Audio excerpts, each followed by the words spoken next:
Morning student. अभी हम लोग कोलिगेटिव प्रॉपर्टी का last point Henry law discuss करेंगे हम लोग। हेनरी लॉ होता है solubility of gas in water या solubility of gas in solvent, liquid solvent.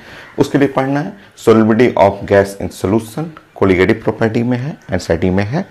Solution topic है 12th class NEET, IT main और आईटी एडवांस के लिए फर्स्ट लेक्चर है। सबसे पहले हमें डिस्कस करना है सॉलिबिलिटी। सबसे पहले सॉलिबिलिटी का definition. Solubility depend on the nature of solute, nature of solvent. Solubility depend on temperature and solubility depend on pressure. ये सब डिस्कस करेंगे। फिर हम लोग बात करेंगे solubility of gas in water या इन सोल्यूशन, जो कि हेनरी लॉ में आएगा। सो सॉलिबिलिटी का डिफिनेशन मैंने यहाँ लिख दिया है। डिफिनेशन मैं एक बार एक्सप्लेन कर दे रहा हूँ। सॉलिबिलिटी देखिए आयनिक इक्विलिब्रियम में अलग था, वहाँ solubility product, molarity, molar concentration वो अलग है। यहाँ सॉलिबिलिटी इसमें डिफाइन करना है कि ये सोल्यूट लेना है इन ग्राम, वहाँ हम लोग पढ़ते थे मोल में लेते थे, और ये सॉल्वेंट लेना है इन 1 लीटर। वो तो 1 लीटर वहाँ भी था आपका, वहाँ बस मोल पर लीटर था, यहाँ ग्राम पर लीटर में। Solubility is defined as the amount of substance का मतलब solute, amount of solute in gram dissolved in unit volume का मतलब 1 लीटर of particular solvent। एक particular solvent है, हर एक में नहीं soluble होगा। जैसे NaCl है, उसको बेंजीन में डाल दीजिए, वो soluble नहीं होगा। NaCl soluble किस में है? वाटर में। एक particular solvent के अंदर होना चाहिए। To form uniform saturated solution, वो सैचुरेटेड सोल्यूशन बनाना है at constant pressure and constant temperature. तो एग्जाम में आता है सोलिबिलिटी फॉर द गैस या सोलिबिलिटी ऑफ द लिक्विड या solubility of solid in solution. So आपको डिफाइन करना है, फिगर बनाना है, सोल्यूट लेना है इन ग्राम और सोल्यूशन लेना है इन 1 लीटर, सॉल्वेंट लेना है 1 लीटर में, और डिफिनेशन बनाना है solubility is defined as amount of solute या amount of substance solute in gram dissolve या present in unit volume 1 liter volume of a particular solvent। एक particular एक fixed solvent होना चाहिए, ठीक है, to form saturated solution at constant pressure and constant temperature। next point,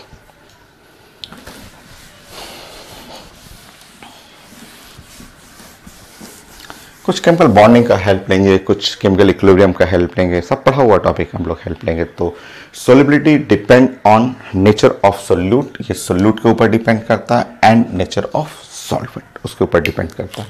second point, solubility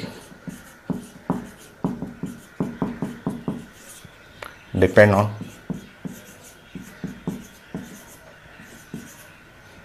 the nature of solute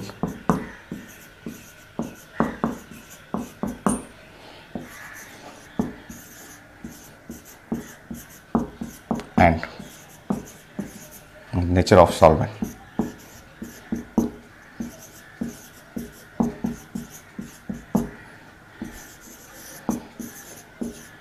so solute and solvent के nature के ऊपर depend करता है।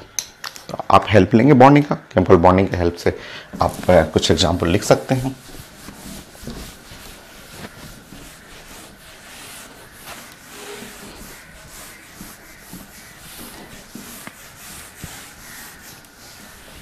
तो स्टार्टिंग में 2-3 पॉइंट छोटे छोटे हैं जो हम लोग कहीं ना कहीं किसी टॉपिक से रिलेट करेंगे, और फिर उसके बाद मेन टॉपिक पे आएंगे, solubility of gas in solution.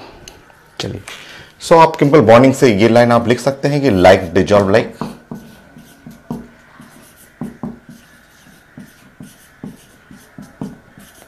ये बड़ा कॉमन था, कई एग्जाम्पल इसमें पढ़े थे कि लाइक डिजॉल्व लाइक, इसका मतलब है polar solute soluble in polar solvent. So इसका जो मीनिंग है आप लिख सकते हैं पोलर सोल्यूट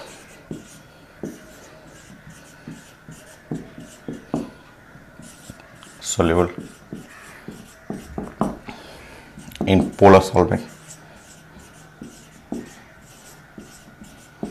सो आप मीनिंग जानते हैं कि लाइक डिजॉल्व लाइक जो आयनिक है वो आयनिक में जाएगा, कोवलेंट है कोवलेंट में जाएगा, ऑर्गेनिक है तो ऑर्गेनिक के साथ सोल्यूबल रहेगा, या फिर आप ऐसे भी लिख सकते हैं कि नॉन पोलर सोल्यूट solute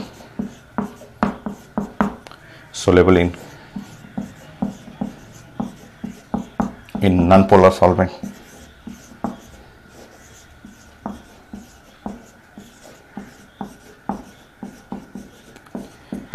तो आपको बोलना है लाइक डिजॉल्व लाइक जो जैसा है, अगर पोलर है तो पोलर सॉल्वेंट में डिजॉल्व होगा, नॉन पोलर सोल्यूट है तो नॉन पोलर में डिजॉल्व होगा। तो सॉल्युबिलिटी डिपेंड करता है nature of solute, nature of solvent पे। कुछ एग्जांपल आप लिख सकते हैं, जैसे आयोडीन आप या हैलोजन, कुछ भी हैलोजन लिखेंगे तो ये आप जानते हैं कि ये एकदम बॉन्डेड पेयर बीचों बीच में रहेगा, और ये है नॉन पोलर, आप जानते हैं नॉन पोलर है।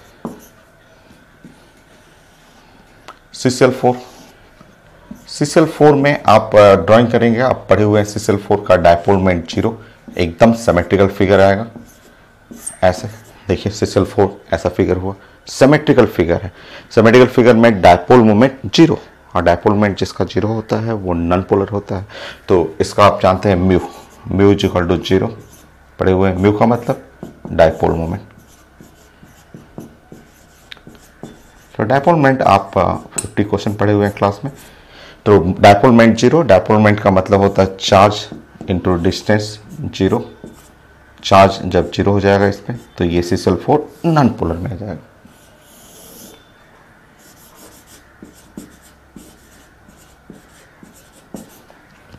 नॉन पोलर हो। नेक्स्ट,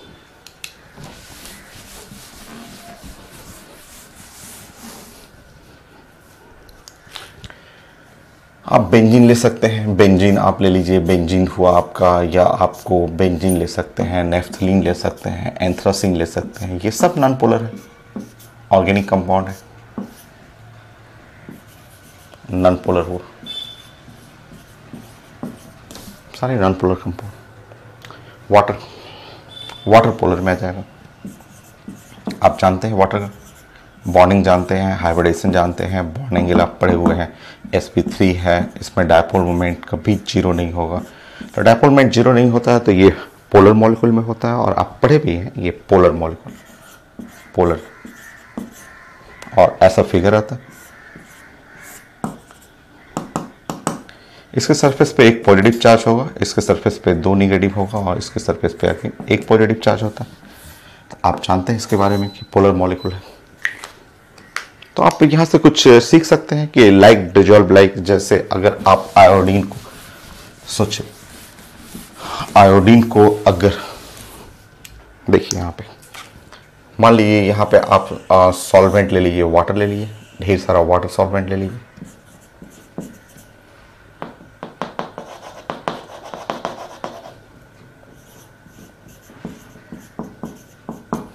और आप आयोडीन को डालने की कोशिश करिए कि आयोडीन सॉलिड होता है, आप जानते हैं कि आयोडीन सॉलिड है, और डालने की कोशिश करिए इसमें, एकदम नहीं सोलेबल होगा, कभी भी सोलेबल नहीं होगा, कभी भी एकदम कभी सोलेबल हो ही नहीं सकता है। ये कभी सोल्यूशन बन ही नहीं सकता है, कभी सोलेबिलिटी हो ही नहीं सकता कभी भी, क्योंकि ये देखिए ये है नॉन पोलर और ये क्या है, पोलर है। So like dissolve like, iodine not soluble in water, सबको पता है, आप सब लोग जानते हैं, एक बार नहीं कई बार, ऑर्गेनिक इनऑर्गेनिक सब में पड़े हुए हैं। ये है नॉन पोलर, ये वाटर सॉल्वेंट जो है वो पोलर, तो कभी भी सोलेबल हो ही नहीं सकता, ठीक है, ये कभी पॉसिबल ही नहीं है। Like dissolve like, like dissolve like, polar है तो पोलर में जाएगा, नॉन पोलर है तो नॉन पोलर सॉल्वेंट में जाएगा, ये पोलर में जा ही नहीं सकता है। तो आप जानते हैं कि iodine not soluble in water. तो ये सब चीजें कई बार आप पढ़ा हुआ है, केमिकल बॉन्डिंग में आप पढ़े हुए हैं कि आप सोलेबिलिटी के बारे में, तो वही चीज है, solubility depend on nature of solute, nature of solvent.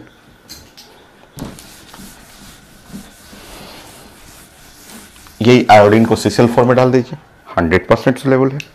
यही आयोडीन या ब्रोमीन CCl4 में आप डाल दीजिए, कोई भी हैलोजन, मान लीजिए ये CCl4 ले रहे हैं, सॉल्वेंट आप ले लीजिए, ये CCl4 को आप जानते हैं कि नॉन पोलर है,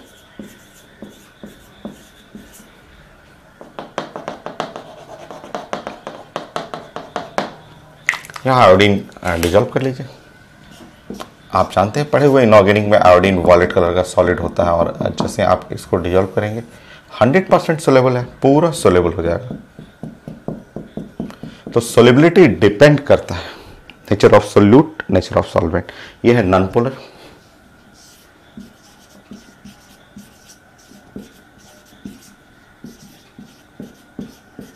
%100% सोलेबल है, नॉन पोलर सोल्यूट है, सोलेबल है आपको। तो आयोडीन सोलेबल इन सिसल्फो।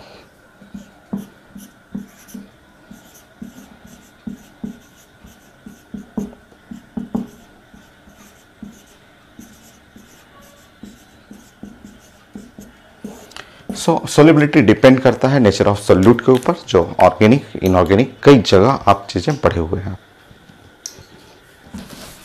अब ऐसे ही सिंपल एक एग्जांपल आप कर सकते हैं।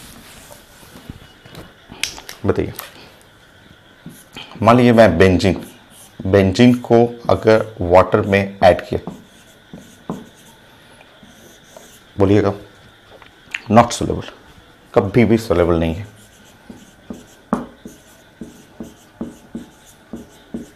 कभी सोलेबल नहीं रहेगा। मान लीजिए मैं बेंजीन ले लिया और CCl4 में ऐड कर दिया, यस सोलेबल है, लाइक डिजॉल्व लाइक सोलेबल होगी।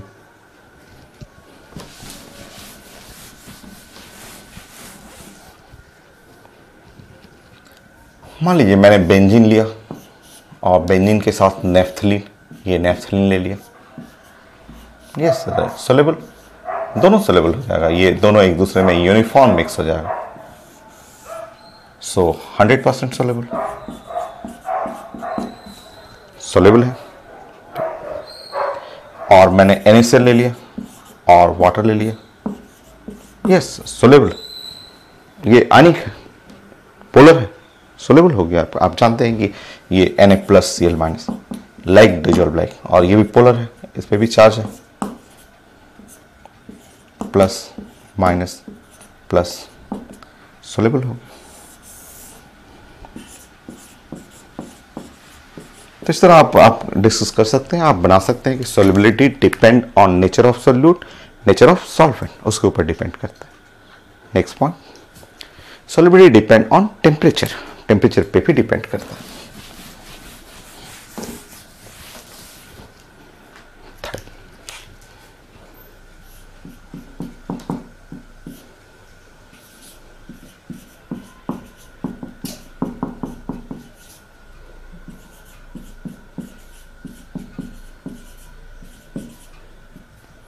टेम्परेचर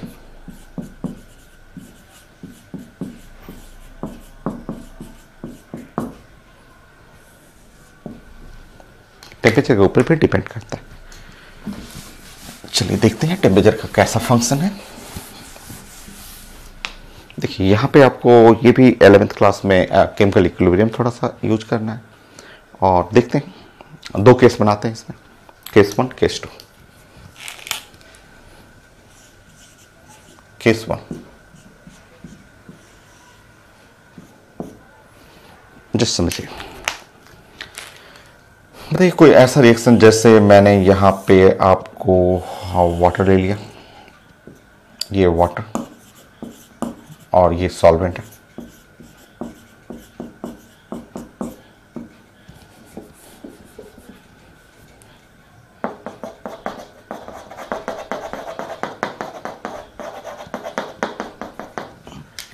नेक्स्ट मैंने यहाँ पे कैल्शियम ऑक्साइड ले लिया। देखिए ऐसे कैल्शियम ऑक्साइड, ये एक सोल्यूट है और मैंने इस पर ऐड कर दिया, ठीक। कैल्शियम ऑक्साइड लाइमस्टोन, ठीक है, कैल्शियम ऑक्साइड जो पत्थर हुआ, चूने वाला पत्थर हुआ, वो मैंने वाटर में ऐड कर दिया। सब लोग घर में देखे होंगे, ठीक है। जैसे आप कैल्शियम ऑक्साइड को पानी में डालिएगा, देखिएगा पानी गर्म हो जाएगा, धुआं निकलने लगेगा, ठीक है। ये नाउ ये सोल्यूट है, ये सॉल्वेंट है, एकदम सोलेबल है, पूरा डिजॉल्व हो जाएगा। आप देखते हैं कैल्शियम ऑक्साइड चूने का पत्थर है, वो एकदम डिजॉल्व हो जाएगा, और डिजॉल्व होने के बाद यहाँ से हीट जनरेट करता है, ये हीट जनरेट करेगा ऐसा। सो ये हीट जनरेट करता है, और गर्म हो जाता है, पानी ये गर्म हो जाएगा, सो हीट जनरेट करता है। ये भी हम लोग कई बार देखे भी हुए हैं घर में। तो गांव में, पहले के टाइम में गांव में जब चूना होता था, जो दीवार होता था, अभी शहर में तो पेंटिंग करते हैं, एकदम प्लास्टिक पेंट स्टेम पर यूज करते हैं, बट गांव में पहले टाइम में जो चूना होता था दिवाली के टाइम में, तो चूना के लिए वही शहर से एक एक बोरा आता था कैल्शियम ऑक्साइड का, और यहाँ पे पानी ड्रम रहता था, और ड्रम में पानी डाल के उसमें रात भर फूलने के लिए छोड़ देते थे। तो इसी से पेंटिंग होता था। तो देखते थे जैसे ही इसमें चूना पूरा गया और पूरा एकदम धुआं निकलना शुरू हो जाता था, पानी देखिएगा गर्म हो जाएगा। तो ये रिएक्शन क्या है? एक्सोथर्मिक रिएक्शन है। देखिए यहाँ जब आपने ऐड किया, तो यहाँ जब आप सोल्यूट ऐड किया आपने, और ये सॉल्वेंट ये आपने ऐड किया, तो ये दोनों सॉल्यूशन बना, और यहाँ पे डेल्टा एच हीट रिलीज किया। ये तो ऐसे रिएक्शन है एक्सोथर्मिक रिएक्शन, ये एक्सोथर्मिक रिएक्शन है। सो आप लिख लेंगे, ये रिएक्शन देख रहे हैं, ये रिएक्शन हुआ एक्सोथर्मिक।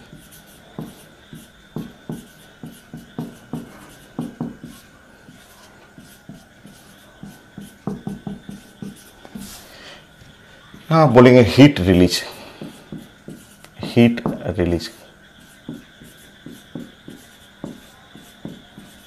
हीट की जगह आप बोल सकते हैं एनर्जी रिलीज।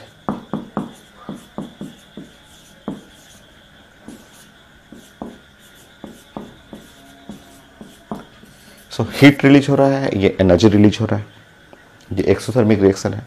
और आपने क्या पढ़ा था? आपने जो केमिकल इक्विलिब्रियम पढ़ा था, आपने केमिकल इक्विलिब्रियम में बोला था कि अगर एक्सोथर्मिक रिएक्शन है और आप चाह रहे हैं कि हमें फॉरवर्ड जाना है, हम लोग चाह रहे हैं कि सोलिबिलिटी हाई हो, तो अगर आप चाह रहे हैं कि फॉरवर्ड रिएक्शन, तो आप केमिकल इक्विलिब्रियम पढ़े हुए हैं कि अगर आप फॉरवर्ड रिएक्शन करना चाहते हैं तो फॉरवर्ड रिएक्शन के लिए टेम्परेचर लो होना चाहिए, क्योंकि यहाँ हीट रिलीज कर रहा है। जहाँ हीट रिलीज कर रहा है एक्सोथर्मिक के लिए, लो temperature is favourable condition for solubility of salt या सोल्यूट के लिए। ऐसे रिएक्शन के लिए for exothermic reaction low temperature is favourable condition for forward reaction. पढ़ा हुआ है सारा टॉपिक, तो आज हम लोग डिस्कस करें, पढ़ा हुआ ही है। हेनरी लॉ नया आएगा, वो 3-4 पॉइंट के बाद, अभी 1-2 पॉइंट और आएगा, उसके बाद हेनरी लॉ आएगा। तो यहाँ पे आप लिख लेंगे, so low temperature is favourable condition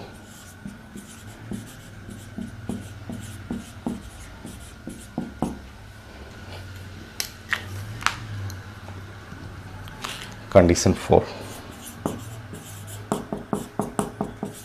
for solubility of salt.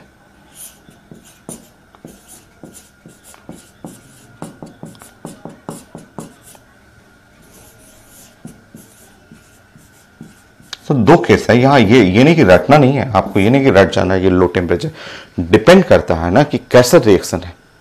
अगर आपका एक्सोथर्मिक रिएक्शन है तो लो टेम्परेचर, और वही एंडोथर्मिक हो जाएगा। एंडोथर्मिक में हाई टेम्परेचर, उसमें टेम्परेचर ज़्यादा चाहिए एंडोथर्मिक रिएक्शन के लिए। सो केस 2 करेंगे।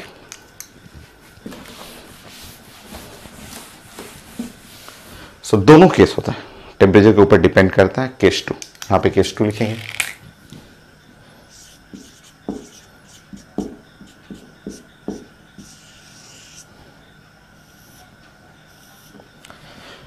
सोल्यूट, सॉल्वेंट, सॉल्यूशन, और अगर आप यहां पे डेल्टा एच इधर कर लेंगे तो ये रिएक्शन एंडोथर्मिक हो जाएगा।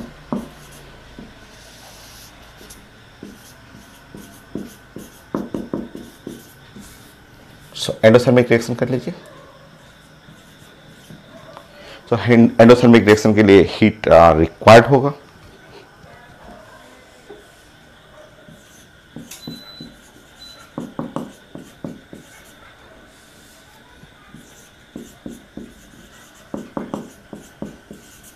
और ऐसे रिएक्शन फॉरवर्ड जाना है तो टेम्परेचर हाई। केमिकल इक्विलिब्रियम पढ़े हुए हैं कि यहां टेम्परेचर हाई चाहिए। तो टेम्परेचर का दोनों रोल है, हाई भी लो भी, डिपेंड करता है नेचर ऑफ सोल्यूट और सॉल्वेंट के ऊपर। तो अगर रिएक्शन एंडोथर्मिक है तो high temperature is favourable condition for forward reaction. Note कर लीजिए, मैं फिर प्रेशर डिस्कस करता हूँ।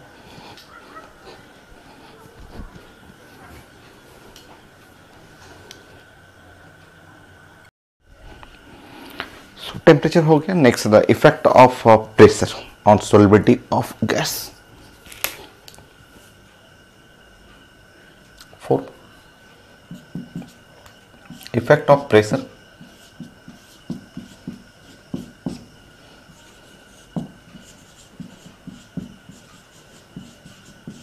On solubility of gas.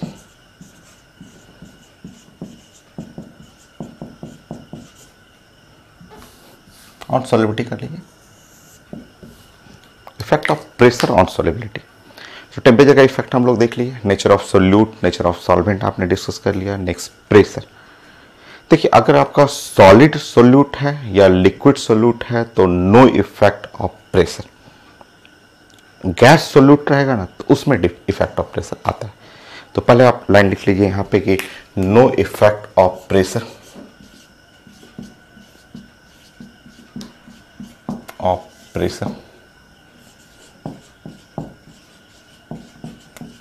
on solubility of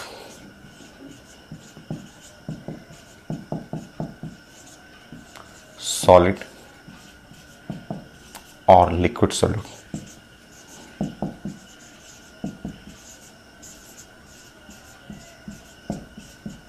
So no effect of pressure. Pressure का कोई इफेक्ट नहीं है ऑन सोलिबिलिटी ऑफ सॉलिड और लिक्विड सोल्यूट, क्योंकि ये इनकम्प्रेसिबल होते हैं। जैसे सॉलिड सोल्यूट है उसको आप दबा नहीं सकते, आप प्रेशर लगा के आप उसको कंप्रेस नहीं कर सकते, बिकॉज दे आर इनकम्प्रेसिबल।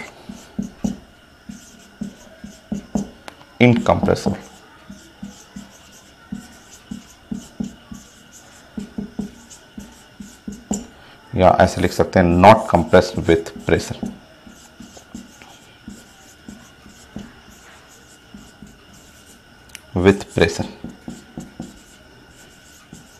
तो आप प्रेशर से कंप्रेस नहीं कर सकते। सॉलिड और लिक्विड जो है वो इनकम्प्रेसिबल होता है, वो कंप्रेस नहीं कर सकते, जबकि गैस के ऊपर डिपेंड करता है। But solubility of gases solute depend on pressure.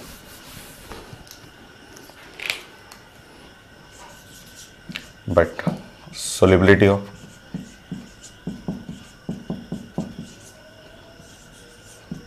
gaseous solute ये डिपेंड करता है, depend on pressure.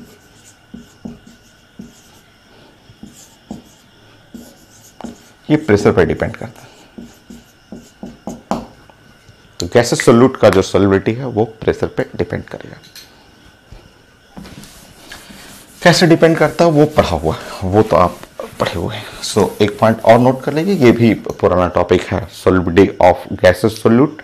So next point,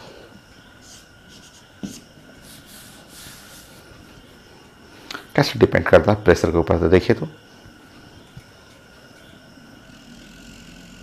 मान लीजिए यहां पे गैसेस है, ऐसे फिगर बना रहा हूं, ये गैस है। ये पहले पढ़ा हुआ chemical equilibrium, Le Chatelier principle, जहां फिजिकल इक्विलिब्रियम में हम लोग डिस्कस कर चुके हैं। तो ये है गैस और इसको सोलिबिलिटी करना है, इसको सोलेबल करके सोल्यूशन बनाना है। तो केमिकल इक्विलिब्रियम, इसको गैस को जो है सोलिबिलिटी कर करके एक इसको सोल्यूशन में कन्वर्ट करना है। चलिए इसको कंप्रेस कर दीजिए, कंप्रेस करके इसको बनाइए सोल्यूशन। सो गैसेस ये है, सोल्यूट है और गैस है, और जिसको कंप्रेस करके हमें बनाना है सोल्यूशन। टॉपिक यूज करेंगे फ्रॉम केमिकल इक्विलिब्रियम, हम लोग पढ़े हुए हैं from chemical equilibrium.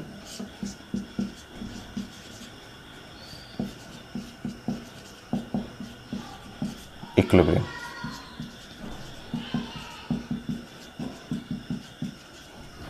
Le Chatelier principle, जहां पे हम लोग डिस्कस कर चुके हैं फिजिकल इक्विलिब्रियम। बोलिए, बताइए इस साइड में वॉल्यूम, इस कंटेनर में जो आप देख रहे हैं, ये देख रहे हैं वॉल्यूम, वॉल्यूम है हाई, हो गया वॉल्यूम हाई। इस साइड जाइए, इधर देखिएगा तो वॉल्यूम, वॉल्यूम जो है वो है लो, कम है। यहाँ पे देखिए सोल्यूशन कम है, गैस का तो वॉल्यूम हाई होता ही है। तो अगर आप फॉरवर्ड जाना चाह रहे हैं, इधर की तरफ जाना चाहेंगे तो यहाँ जाएंगे तो वॉल्यूम घट गया, वॉल्यूम घट गया। वॉल्यूम घटने का मतलब प्रेशर हाई, आप जानते हैं प्रेशर हाई, क्योंकि आप pressure inversely proportional to volume, ये तो गैस लॉ में जानते हैं, हाई प्रेशर। और अगर इधर जाना चाह रहे हैं, इधर फॉरवर्ड जाना चाह रहे हैं तो टेम्परेचर लो रखिएगा। टेम्परेचर हाई करिएगा तो ये क्या होगा, गैस बनना शुरू कर जाएगा। तो अगर आप चाह रहे हैं कि कोई गैस कंप्रेस होकर एकदम लिक्विड में कन्वर्ट हो जाए, सोल्यूशन में बन जाए, तो टेम्परेचर लो हाई रखिएगा। तो बताइए, आप ऐसे सोचिए कि अगर मैं यहाँ टेम्परेचर, कोई सोल्यूशन है और टेम्परेचर मैं हाई रखूँगा, अगर मैं यहाँ टेम्परेचर, बताइए टेम्परेचर मैंने बढ़ा दिया तो सब कहाँ भाग जाएगा, गैस में। सब टेम्परेचर बढ़ाते ही गैस में भागने लगेगा, और हमको गैस में नहीं भगाना है, हमको सोल्यूशन में ले जाना है, उसको सोल्यूशन में कन्वर्ट करना है। अगर टेम्परेचर बढ़ाइएगा तो टेम्परेचर बढ़ाते ही गैस, मैक्सिमम गैस हो जाएगा, मैक्सिमम गैस। अगर टेम्परेचर बढ़ा रहे हैं तो आप जानते हैं इक्विलिब्रियम में, तो हमें गैस नहीं चाहिए, हमें सोल्यूशन में चाहिए, तो टेम्परेचर लो। तो ये हम लोग पढ़े हुए हैं, ये हम लोग ऐसे क्लास में पढ़े हुए हैं कि high pressure and low temperature is favourable condition for solubility of gas. अगर आप गैस को सोल्युबल करना है, ये गैस है, उसको सोल्यूशन में लाना है, यहाँ पे वाटर डाल देना है, वाटर डाल के उसको सोल्यूशन में लाना है, कम करना है, तो high pressure and low temperature is favourable condition for solubility of gas. ये पांचों पॉइंट आज हम लोग पुराने टॉपिक को रिपीट कर रहे हैं। इसके बाद नया टॉपिक हेनरी लॉ आएगा, तो आप यहाँ पे लिख लेंगे। So high pressure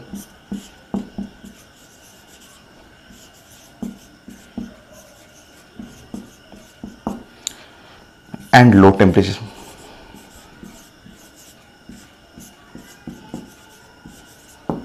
is favorable condition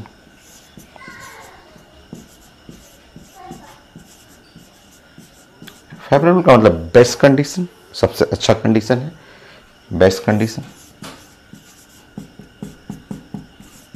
for solubility of gas.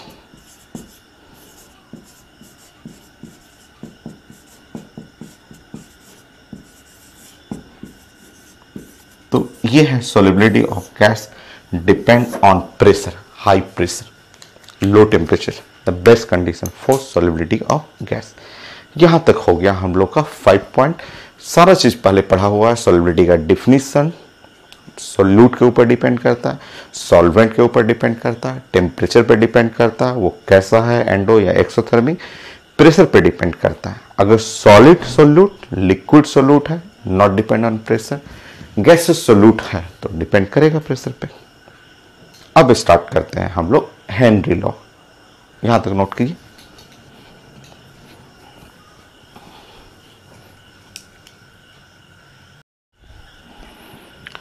सो यहां से नया पॉइंट आपको आएंगे हेनरी लॉ के लिए। हेनरी लॉ का 2 स्टेटमेंट है, दोनों स्टेटमेंट हम लोग एक दूसरे से रिलेट कर लेंगे। चलिए स्टार्ट करते हैं यहाँ पे। So solubility of gas in liquid, वो अभी आपने डिस्कस किया कि solubility directly proportional to pressure, high pressure चाहिए। सो उसी को हम लोग रिलेट करना है। सो कई पॉइंट हैं, छोटे छोटे पॉइंट। नंबर 1, फर्स्ट पॉइंट हम लोग यहाँ पे ऐसे डिस्कस करेंगे कि मान लीजिए यहाँ पे लिक्विड सॉल्वेंट में वाटर ले लीजिए,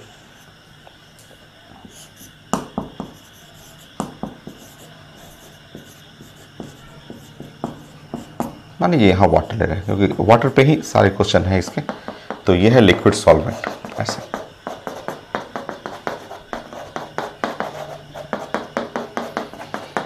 और यहाँ पे गैस, मान लीजिए मैं 2-3 गैस, जैसे एयर का ही मैं हम लोग डिस्कस कर रहे हैं। एयर में जैसे ऑक्सीजन है, तो ऑक्सीजन हम लोग बात कर रहे हैं यहाँ पे ऑक्सीजन ले लीजिए यहाँ पे,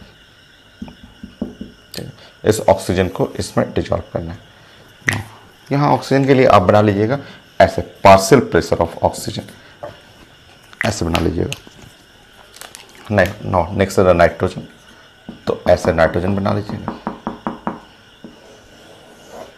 और यहाँ बनाएंगे partial pressure of nitrogen, nitrogen का पार्शियल प्रेशर बना लीजिएगा। नेक्स्ट मान लीजिए एयर में एक और गैस ले लीजिए, CO2 ले सकते हैं आप, CO2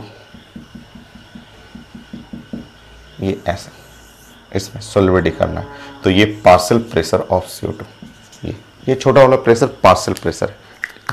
सो स्टेटमेंट इनका था कि solubility of oxygen in water directly proportional to partial pressure of the oxygen. So solubility of gas ऐसे,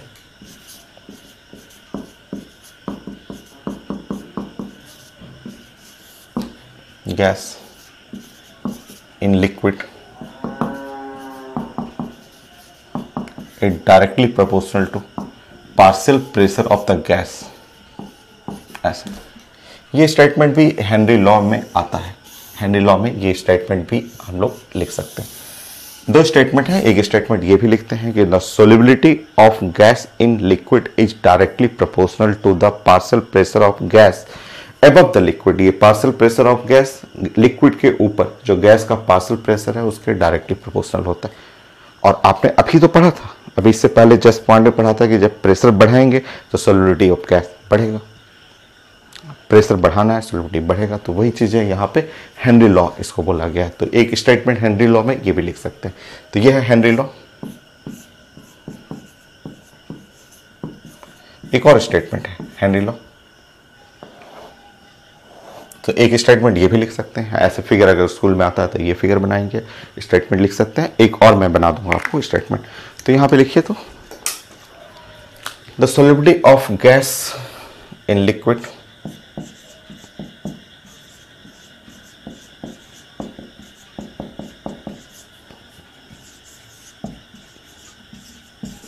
in liquid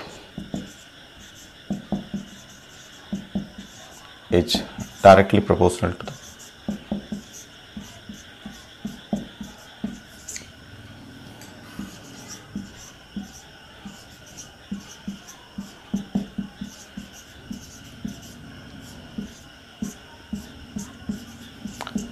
to the partial pressure of gas above the liquid,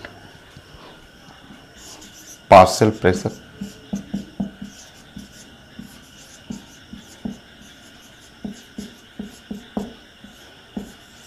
of gas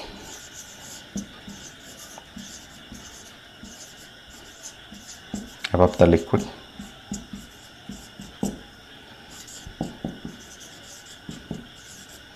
और directly proportional to, ये भी लिख सकते हैं partial pressure of gas in vapour phase.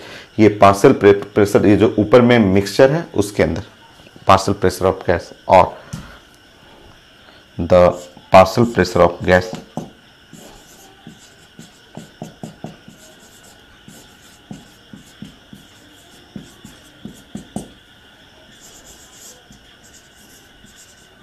In vapour mixture, liquid के ऊपर जो वेपर का मिक्सचर है उसमें। कोई भी स्टेटमेंट आप लिख सकते हैं। ये आप partial pressure of the gas यही बना लीजिए, partial pressure of gas above the liquid, ये स्टेटमेंट हुआ। और है हेनरी लॉ का एक और स्टेटमेंट है, एनसीईआरटी में भी दोनों स्टेटमेंट लिखा हुआ। एक ऐसे फिगर बनाना है, उसके बाद आप अपना स्टेटमेंट लिख लीजिए और आप लिख सकते हैं कि नाउ सोल्युबिलिटी ऑफ ऑक्सीजन, तो यहां पे आप लिख सकते हैं कि solubility of oxygen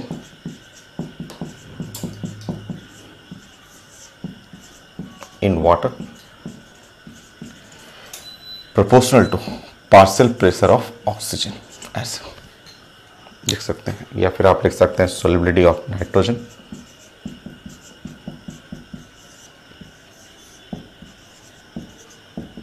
in water directly proportional to partial pressure of nitrogen, या फिर solubility of CO2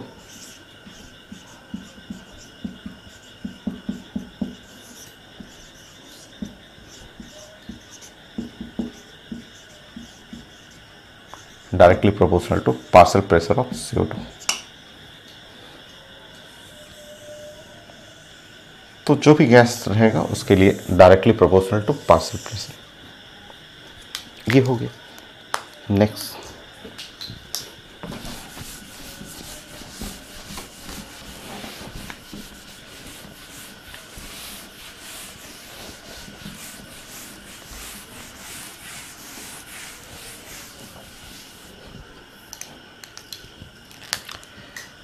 second point,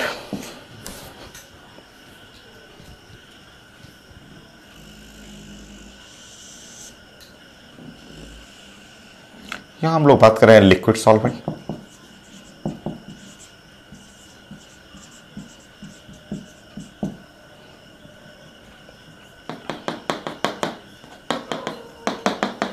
ये लिक्विड सॉल्वेंट, क्या सोल्यूट है।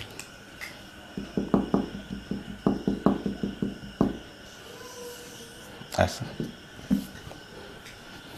सो अभी आज सब लोग डिस्कस किए थे कि सोल्युबिलिटी, ठीक है, जो सोल्युबिलिटी होता है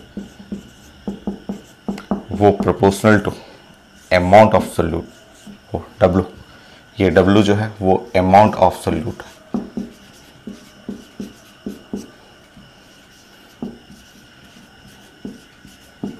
ये है अमाउंट ऑफ सोल्यूट, ये अमाउंट ऑफ सोल्यूट इसमें आ गया, डिजॉल्व हो गया ऐसे। नेक्स्ट इसको आप चेंज कर सकते हैं।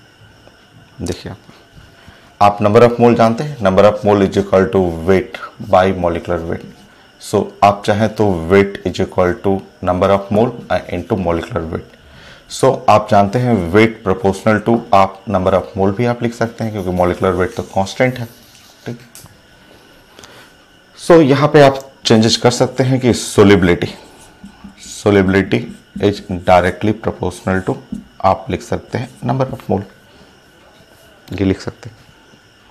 नेक्स्ट, आपको पता है मोल फ्रैक्शन x, जो मोल फ्रैक्शन होता है वो होता है नंबर ऑफ मोल और divide by n1 plus n2।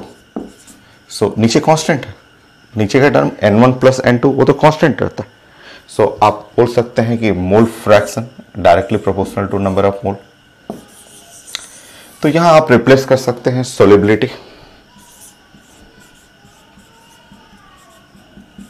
Proportional to, यहां लिख सकते हैं मोल फ्रैक्शन। ये x क्या है, mole fraction.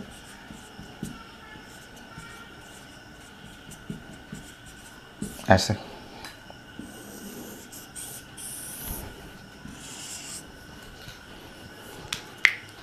So second point, अब आप फर्स्ट एंड सेकेंड पॉइंट को रिलेट करना, यहां से एक नया हेनरी लॉ आ जाता है।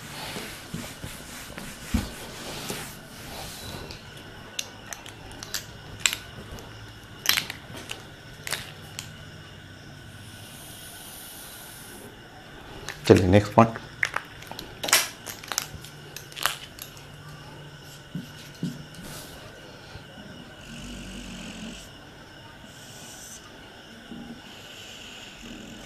मान लीजिए यहां लिक्विड सॉल्वेंट है, लिक्विड सॉल्वेंट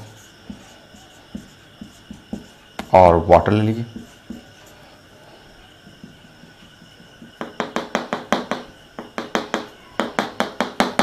देखिए यहां पे गैस है और ऐसे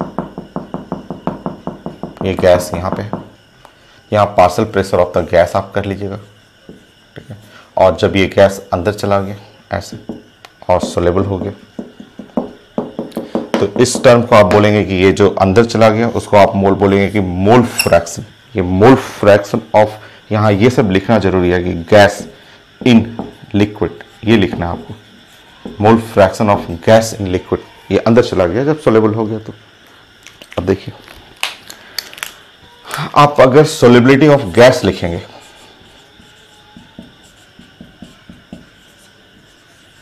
अगर सोलिबिलिटी ऑफ गैस लिख रहे हैं तो वो directly proportional to solubility of gas. आप पढ़े हुए हैं कि पार्शियल प्रेशर ऑफ गैस, ये partial pressure of the gas above the liquid, ये आप पढ़ चुके हैं। इसको आप इक्वेशन नंबर 1 बनाएंगे। नेक्स्ट, अब दूसरा इक्वेशन सोलिबिलिटी ऑफ अगर गैस लिखेंगे तो यहाँ पॉइंट नंबर टू में आप पढ़े हुए हैं मोल फ्रैक्शन। तो आपको लिखना है और अच्छे से लिखना है, ऐसे लिखना है मोल फ्रैक्शन, अंदर में मोल फ्रैक्शन, तो मोल fraction of gas in liquid, ऐसे लिखना है।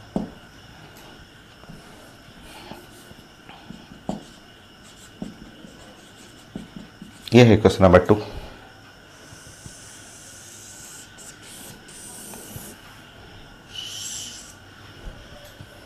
अब आप इक्वेशन 1 और 2 को कंपेयर कर लीजिए। सारे टर्म एनसीईआरटी में लिखा हुआ है, तो हम लोग उसी को 1 और 2 को रिलेट करेंगे तो एक नया हेनरी लॉ आ जाएगा। हेनरी लॉ के 2 स्टेटमेंट है, आप फर्स्ट भी लिख सकते हैं जो पहला पॉइंट पे था, दूसरा यहां से लिख सकते हैं।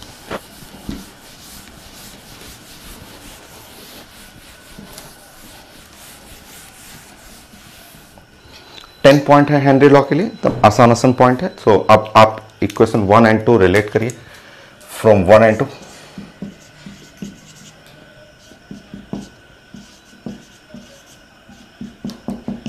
सो इन दोनों साइड का इक्वेट करेंगे तो आप ऐसे लिख सकते हैं पार्शियल प्रेशर ऑफ गैस, ऐसे भी लिख सकते हैं gas above the liquid is directly proportional to mole fraction of gas in liquid. ये देखिए एक नया हेनरी लॉ आ गया। हेनरी लॉ वही है, उसी स्टेटमेंट को एक दूसरे फॉर्म में यहां भी ऐसे रिप्रेजेंट करते हैं। ये भी एक हेनरी लॉ है, ये भी एनसीईआरटी में लिखा हुआ है। Partial pressure of gas above the liquid is directly proportional to the mole fraction of gas in the liquid. ये भी हेनरी लॉ है। हेनरी लॉ का दूसरा स्टेटमेंट ये लिख लीजिए।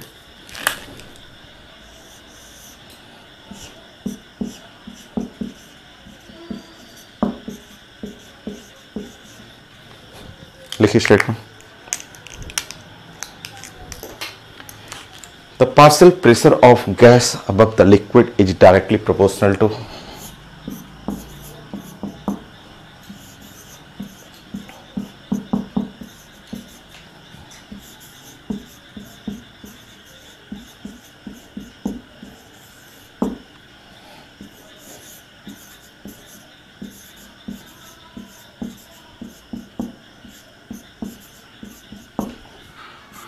liquid is partial pressure of gas above the liquid is directly proportional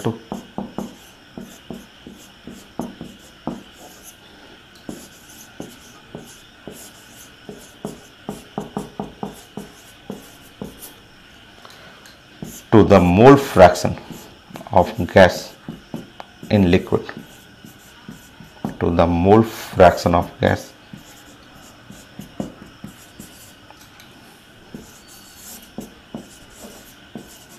in liquid। ये है नेक्स्ट स्टेटमेंट हेनरी लॉ का। नेक्स्ट न्यूमेरिकल भी है, अच्छे न्यूमेरिकल हैं, बोर्ड एग्जाम में भी आता है, तो मैं डिस्कस करूंगा। नाउ प्रोपोर्शनलिटी हटाएंगे यहाँ पे। एक बार ये लाइन आप लिखते रहिए, ये सब लिखना जरूरी है कि partial pressure of gas above liquid H, proportionality हटाइएगा तो यहाँ पे एक के एच आता है, और यहाँ पे लिखना जरूरी है mole fraction of gas in liquid, क्योंकि न्यूमेरिकल क्वेश्चन बनाते समय ये सब चीजें जानना है।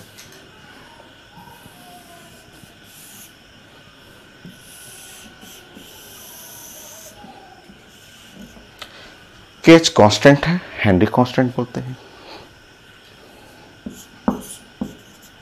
Constant,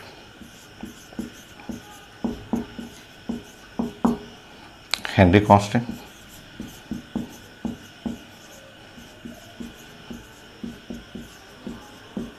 its value depend on nature of solute, nature of solvent and temperature। solute का मतलब गैस हो गया, it depend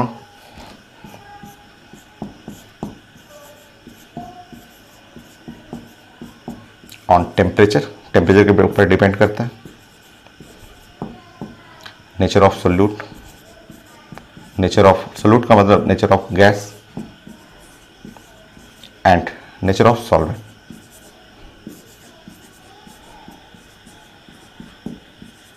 कुछ डाटा एनसीईआरटी में लिखा हुआ है, उसका मीनिंग मैं समझा दूंगा आपको, उससे आता है क्वेश्चन। तो मैं इसका मीनिंग केएच का डाटा का मतलब मैं समझाऊंगा आपको। तो ये है केएच। फोर्थ पॉइंट, एक ग्राफ बना लीजिए।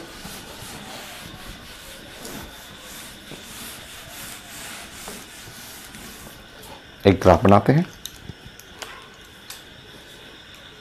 फोर्थ पॉइंट में। तो आपने ये पढ़ा कि partial pressure of gas above liquid,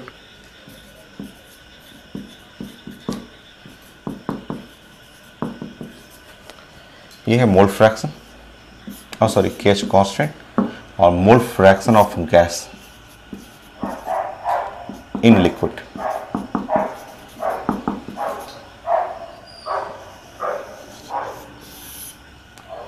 ये है। प्लॉट करते हैं। अगर आपको प्लॉट करना हो, नंबर 1 मुझे ऐसा प्लॉट करना हो कि पार्शियल प्रेशर ऑफ गैस, ऐसे बनाना हो कि पार्शियल प्रेशर, तो ऐसे लिखा जाता है पार्शियल प्रेशर ऑफ गैस। तो आप समझना है partial pressure of gas above liquid, वही है अबव लिक्विड है। ये एक्सिस बना लीजिए और यहां बना लीजिए mole fraction of gas in liquid.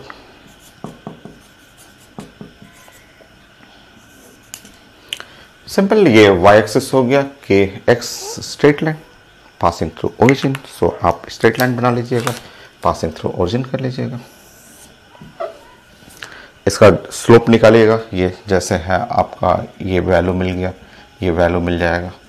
मान लीजिए ये वैल्यू है आपका y, अगर ये डाटा आपको मिल जाए, ये डाटा x मिल जाए, तो यही स्लोप कहलाता है।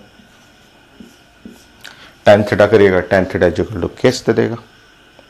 स्लोप है ना y इक्वल टू, आप देख रहे हैं ये है क्या है, y equal to mx, y equal to mx हुआ, तो straight line slope. So kh is equal to slope, slope का मतलब tan theta.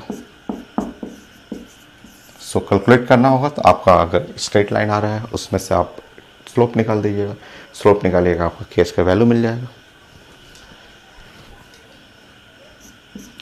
y by x हो गया। नेक्स्ट,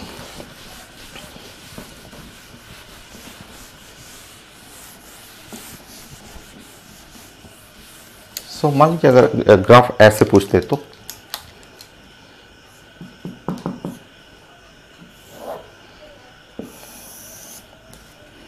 ऐसे पूछ देगी partial pressure of the gas, ठीक है, वही है गैस अबव लिक्विड और मोल फ्रैक्शन ऑफ वाटर, ऐसे पूछते तो तब कैसा ग्राफ होगा, मोल फ्रैक्शन ऑफ वाटर।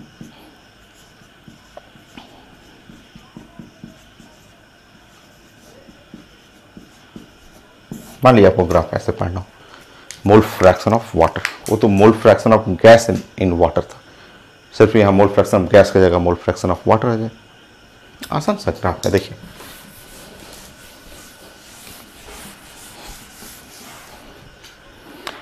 आप जानते हैं, आप साइंस में जानते हैं कि x1 और प्लस x2 ये मोल फ्रैक्शन का सम जो होता है वो 1। कितनी बार पढ़े हुए हैं आप, सारा कोलिगेटिव प्रॉपर्टी कई टॉपिक में पढ़े हुए हैं। नाउ मोल फ्रैक्शन का मतलब मोल फ्रैक्शन ऑफ गैस और plus mole fraction of water must be equal to 1। So अगर आप mole fraction of the gas, अगर मोल फ्रैक्शन ऑफ गैस जो कि क्योंकि फॉर्मूला में तो मोल फ्रैक्शन ऑफ गैस है, तो वहां हटाएंगे तो 1 minus mole fraction of the water. आपका फॉर्मूला क्या है, आपका फॉर्मूला है partial pressure of the gas is equal to, यहाँ पे है KH और into the mole fraction of the gas, यही है, यही गैस इन लिक्विड मतलब mole fraction of gas. Replace कर लेंगे तो partial pressure of the gas is equal to, ये है KH और इसके जगह रिप्लेस करेंगे तो 1 minus X partial pressure of the water. अब आप फंक्शन बना लीजिए, तो सेट करिएगा तो partial pressure of the gas is equal to, ये सेट करेंगे minus KH, X of the gas plus KH। देखिए आपका ग्राफ ऐसा आ गया। ग्राफ देखिए, ग्राफ को समझिए। कौन सा एक्सिस है? ये y एक्सिस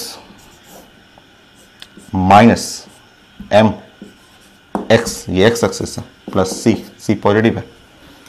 तो straight line, positive intercept, negative slope, ऐसे ग्राफ आ जाएगा।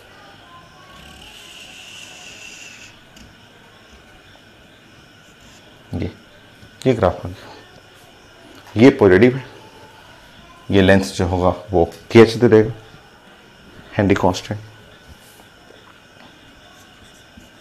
इंटरसेप्ट है ना, तो इंटरसेप्ट ये KH देगा।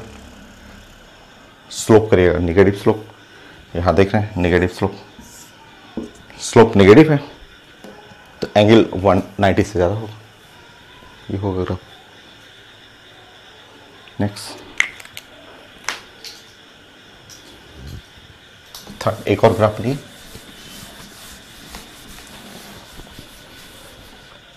मैं मिटा रहा हूँ, फास्ट लगेगा तो आप स्टॉप करके, वीडियो को स्टॉप करके आप अपना बना लीजिएगा।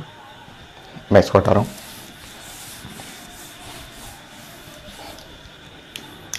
थर्ड,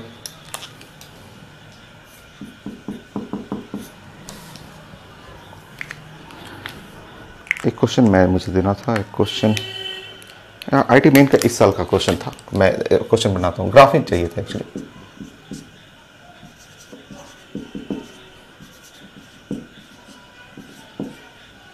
तो 4 ऑप्शन लिखा हुआ था, बट वो उसकी जरूरत नहीं है। मैं एक बार क्वेश्चन सर्च करता हूँ।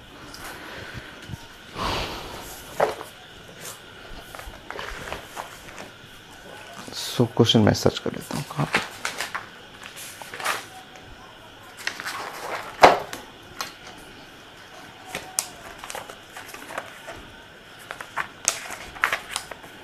ओके ठीक है। सो हमें ग्राफ प्लॉट करना है mole fraction of water, partial pressure.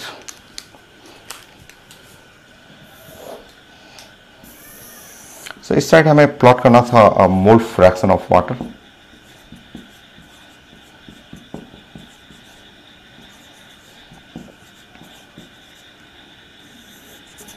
और ये लिखा हुआ partial pressure of gas.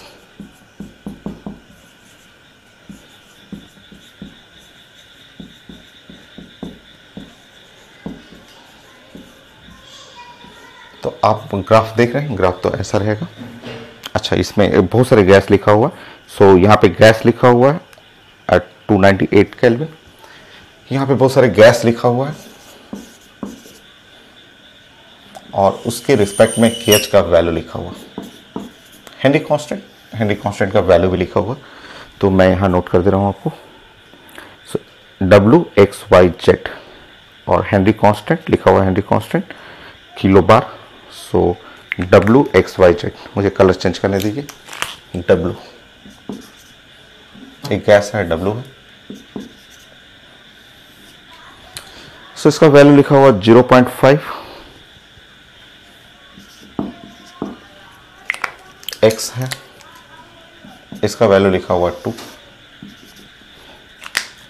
Next gas है Y और गैस Y का जो हेनरी कांस्टेंट लिखा हुआ है 35। और एक गैस है Z होगी। सो Z एक गैस है Z,